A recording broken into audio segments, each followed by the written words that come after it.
I guess I first knew I was a writer probably really early on at some level, because I always liked to play with pens and pencils.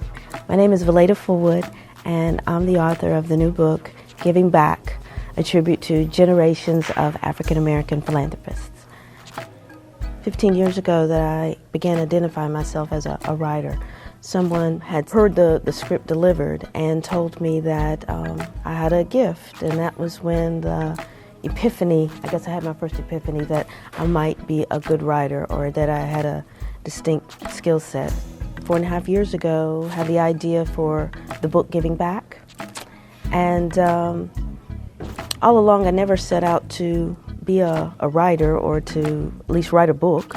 That was never my aim, but when I had this idea for the book, it was so strong and so clear to me, the power of the book and what it would look like and how it could help lift up important stories in our community, that I just couldn't resist the pull, the draw of the book and the stories.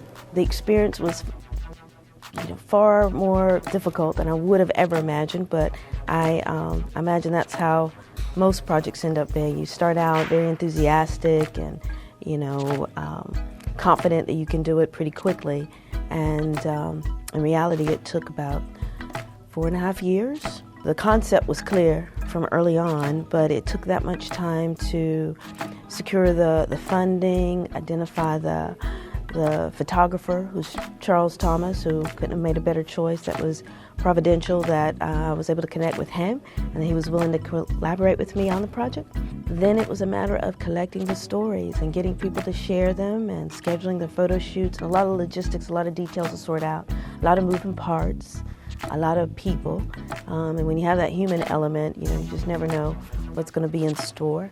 So, but I've got to say that I think the time, while it was difficult and a challenge for me personally and professionally, it produced a remarkable book.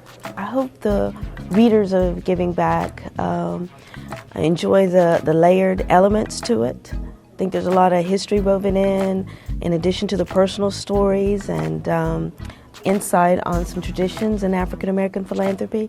So I certainly hope it's a book that people will have on their coffee tables and encourage other people to have on their coffee tables, to give as gifts, and that you can go to and get inspiration, to get ideas time and time again. That's my hope for Giving Back.